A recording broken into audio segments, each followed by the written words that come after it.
So with one economic plan, reform package of deregulation only, and that too at the central level, we raised our growth rate from 3% per year to 9% per year. They used to say that 3% per year is a Hindu rate of growth. It was a communist rate of growth, but they called it Hindu rate of growth. So I will say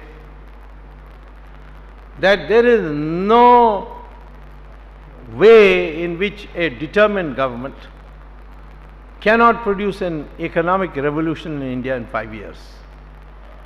We are preparing the plan for it, and we have got a leader who has demonstrated in Gujarat no power cut, no potholes in the roads, and agriculture blooming by taking the right decisions. Only 10 years ago, Kutch and Saurashtra was barren land. Go there and see today. Why? Because he insisted that he will go ahead with this Sardar Sarovar Dam project, and that is why it has happened. So, it can be done. But I think there is one question I have to say before I conclude, and that is this. We may produce economic growth, but the nation must be secure. Just as you can produce a lovely crop, but if you can't protect the harvest, then everybody will come and harvest and go away. Our country has no shortage of resources. All this talk of foreign direct investment, I will fine if they can bring technology, I have no objection. But what is this Walmart? Walmart should come, they will revolutionize retail trade. Why? We are getting whatever we want.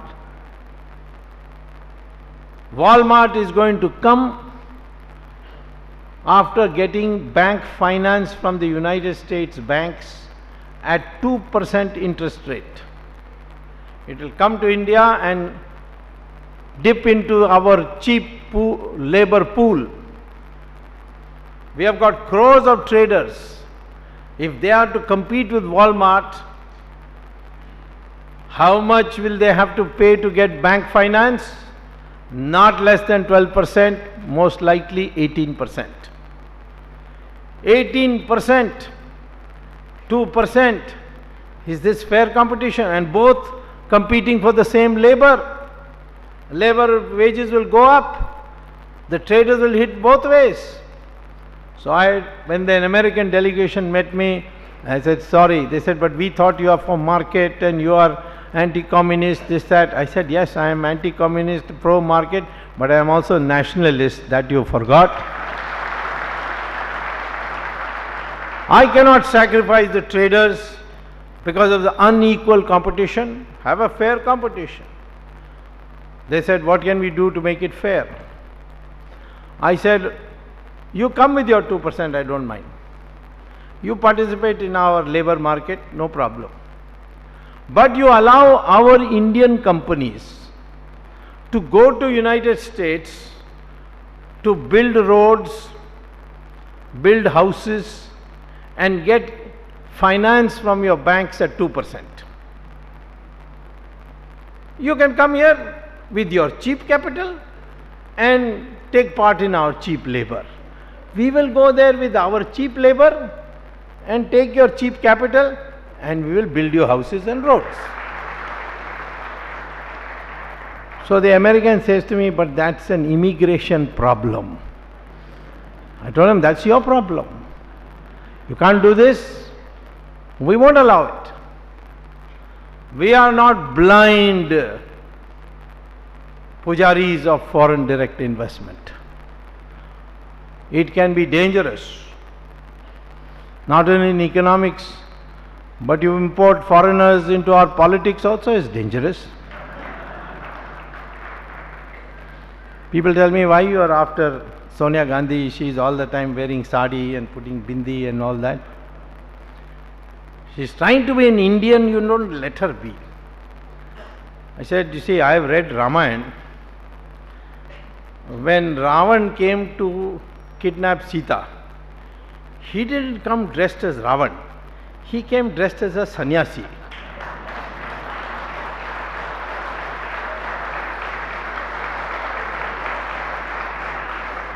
And Sita was fooled and she crossed the Lakshman Rekha.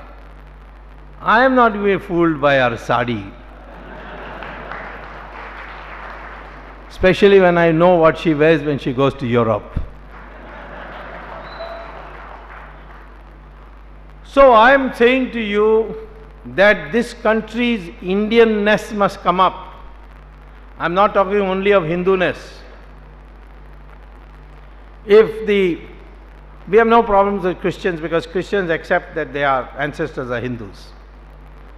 We have no problems with Sikhs and Jains and Buddhists. They all accept that they come from.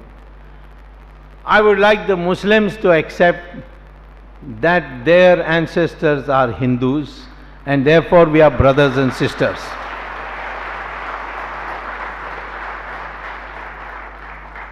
One Muslim asked me, what is the proof? I said, see Cambridge University Journal of Genetics, where Muslim and Hindu population DNA has been tested and found to be the same. Brahmin DNA and scheduled caste DNA is also the same. North Indian DNA and South Indian DNA is also the same. All this Aryan Dravidian is all bogus. They are all British construction. There is no word Aryan in our scriptures. There is Arya. Arya means civilized person. Dravida was a word introduced by Sri Adi Shankara. When he said that, when he was asked, when he had gone to North India, he was asked, who are you?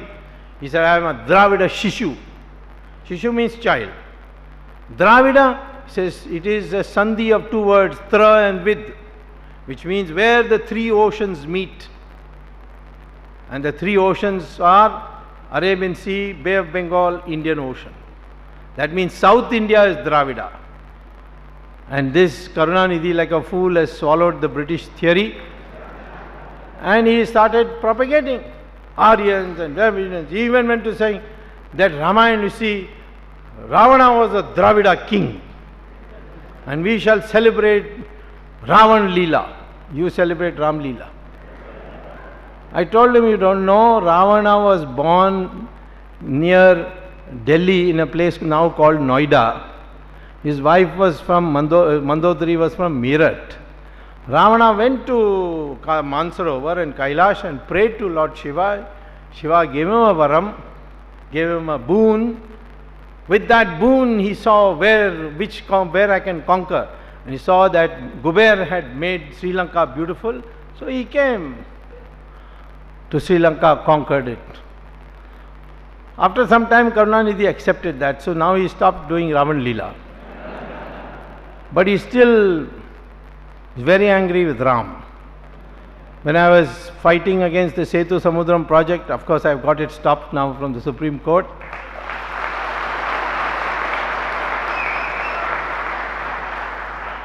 I was describing the Rama Setu to the court judges. It came in the papers.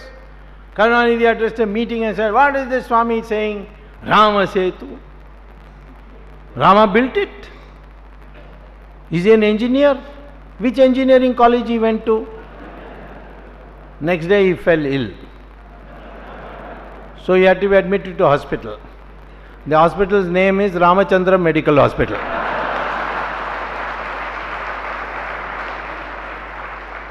So I sent him a letter, get well, but at least be happy that Rama has got an MBBS. This is how our minds and divisions taken. What is this Aryan Dravidian nonsense? Do you have to be born in a Brahmin family to be a Brahmin? No. Proof. Take Maharishis of our country. Were they born in Brahmin houses? Veda Vyasa. Mother, fisherwoman. Kalidasa. He was in the forest as an Adivasi cutting wood. Vishwamitra, the Rishi of Rishis, born in the Kshatriya family. And Valmiki, born in a scheduled caste family. These are all written, you can see it. Bhagavad Gita says that it has got to do with gunas. Because we divided society into 4 parts. Someone will only work with knowledge, but will not have weapons, will not have wealth, will not have land. Some will work with weapons, but will not be able to make policy, because that is the area of the Maharishis who work with knowledge.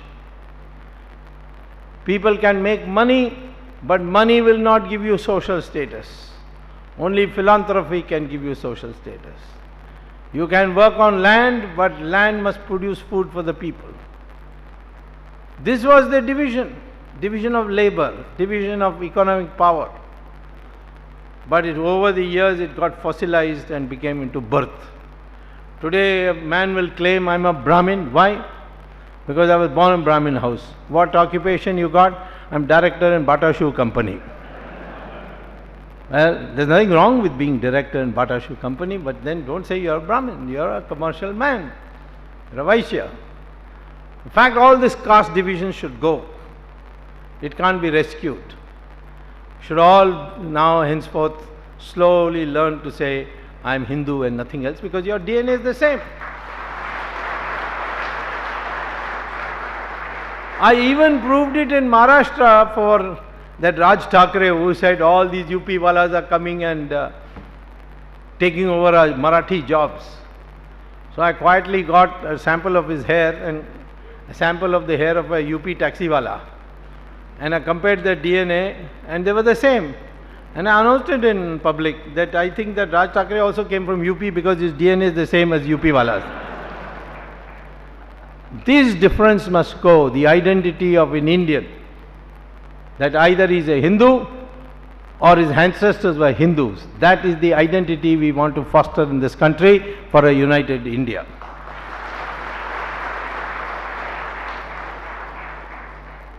And for that you have to learn the correct history. Our government, if it comes, we will give priority attention to the correct history. Today I released a book on Tipu Sultan. What is the real story about Tipu Sultan?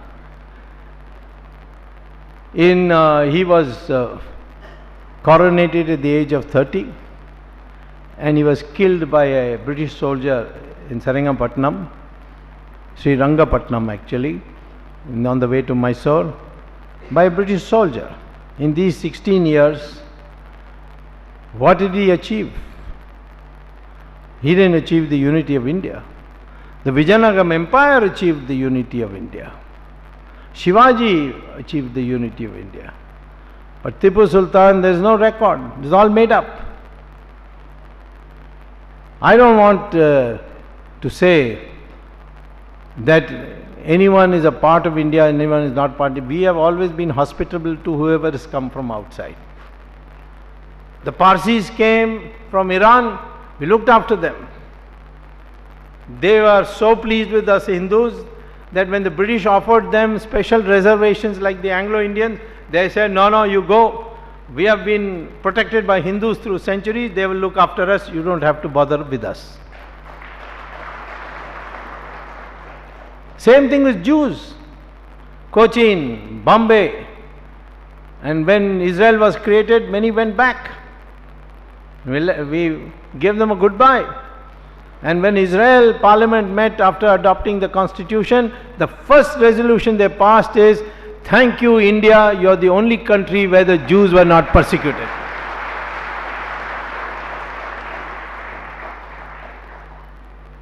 So we have to now learn to communicate with each other in an Indian language.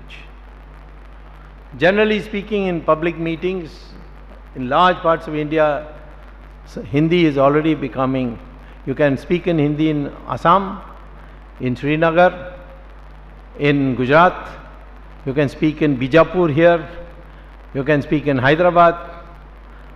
So only small parts, the part of Tamil Nadu and Kerala today is outside the reach of Hindi. But what is true about Indian languages is that they have common Sanskrit words. I took out once a Tamil dictionary and counted what percentage of the words are Sanskrit origin. And I found 42% of the words were Sanskrit. So I accidentally met Karunanidhi and I told him. He said, no, it's not true. I said, I'll show it to you word by word. No, these are all words stolen by Sanskrit from Tamil. I said, maybe, but it's common. But he said, now there's nothing. I said, your own name is Sanskrit, Karuna and Nidhi. At least please change that to some Tamil name. So I am saying that take Kannada, 65% of the words are common to Sanskrit. 80% of the words in Malayalam, 90% of the words in Bengali. All are things. Even our script is the same. You put ka and you want ki, you put a matra. It's common to all Indian languages. So therefore, we should work towards a double script, a script of your mother tongue as well as a Devanagari. It's not Hindi. People say Hindi script. No, it's a Devanagari script. Sanskrit also uses it, Marathi also uses it, Nepali also uses it, and Hindi of course uses it. So we should slowly try to see that people start learning Sanskrit. And I say particularly Sanskrit because in the United States today, many of the frontier scientific organizations have decided to make Sanskrit compulsory language. You go to Google and put NASA and Sanskrit and see for yourself. What happened is that NASA, National Aeronautics and Space Agency, decided to work on this project of artificial intelligence, which is the collection of knowledge in one place, in a computer. And the question came, which language? And after 20 years research, NASA published their research in which they said the most computer friendly language in the world is Sanskrit, and henceforth Sanskrit will be used. It's there in, you can see it in the Journal of Artificial Intelligence published by NASA, or go to Google and you will get it. Sanskrit is today compulsory in NASA if you want to study artificial intelligence. United States is giving scholarships to those colleges which provide optional teaching of Sanskrit. We therefore ultimately have to move in that direction, that this is the most scientific language and therefore a medium of communication between all states of India, and the center has to be through ultimately with Sanskrit. And finally, we must develop a mindset that if we are attacked, we will reply, will not turn the other cheek. We will postpone as much as possible war. Like Krishna went to Duryodhana, give me 5 villages and we will call it all off.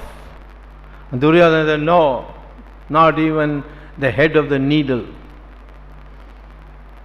Draupadi, when Krishna came back, Draupadi got angry with him. What did you do? You wanted to, I want revenge, and you wanted peace. So he explained to him that I knew that Duryodhana is drunk with power, but I want to show the whole world this war is not by me, it is by them.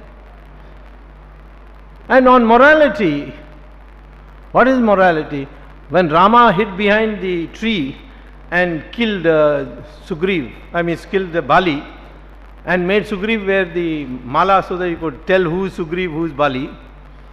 And Bali dying told Rama, hey Maryada Purushottam, you hid behind a tree and killed me. What cowardly act. You could have come before me. Where is your morality? And you call yourself Maryada Purushottam. So Rama said, who are you to give me a lecture on morality? You stole the wife of Sugriv, ran away with his kingdom, and you are now giving me lectures on morality. Morality is only between two moral people, not between an immoral and moral. So if Pakistan bothers us, we must prepare for war. Last time we broke it into two, this time we'll break them into four. People say, no, China will intervene, America will intervene. That's part of diplomacy. Got to manage the Chinese. Nowadays, Chinese are also a bit worried about Pakistan because terrorists trained in Pakistan are going to Xinjiang and creating problems there. So, in my meetings with the Chinese, they have expressed concern. And on the future of Afghanistan, India and China are now meeting. But you have to be strong. You can't expect China to respect you if you don't have strength. So you have to spend not 2% of your defense budget, or 2% of your GDP on defense budget, but 6%. 6% on education, 6% on defense. And prepare this country. If anybody misbehaves, we shall retaliate and finish them off. That strength we should have.